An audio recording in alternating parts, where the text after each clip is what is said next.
ఆఫ్ఘనిస్తాన్ మీద దాడులు చేయడం వల్ల మేము మా లక్ష్యాన్ని చేరుకున్నాము. భూతల దాడులు, వాయు దాడులు అన్ని విధాలుగా కూడా మేమైతే ఈ లక్ష్యాన్ని చేరుకుంటూ ఆఫ్ఘనిస్తాన్ అయితే దారికి తీసుకొచ్చాం.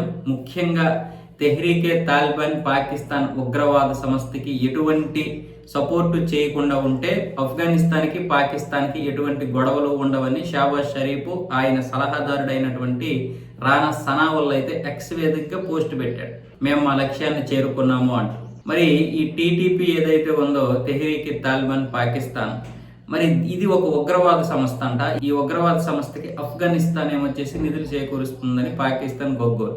మరి వీళ్ళు మాత్రం సొంత దేశంలో ఉగ్రవాద సంస్థల్లో పెట్టుకొని అక్కడ వాళ్ళని పెంచి పోషిస్తూ భారతదేశం మీద మాత్రం వదలొచ్చు. భారతదేశం ఒకవేళ వీళ్ళ మీదకి దాడి చేస్తే మా సార్వభౌమాధికారాన్ని నాశనం చేస్తున్నారు, ఉల్లంఘిస్తున్నారు, అంతర్జాతీయ చట్టాలని నాశనం చేస్తున్నారు అన్న విధంగా పాకిస్తాన్ మాట్లాడుతుంది కదా. మరి దీనికి ఎంత సిగ్గు లేదా? సిగ్గు, లజ్జ, మానం, మర్యాద కనీసమైన ఉండాలి కదా. ఇలాంటి పాకిస్తాన్ ఏమొచ్చేసి అక్కడ ఆఫ్ఘనిస్తాన్కి చెప్తుంది మీరు ఉగ్రవాద సంస్థలకి సపోర్ట్ చేయకండి. మీరేం చేస్తున్నారా మరి? వెధవల్లారా?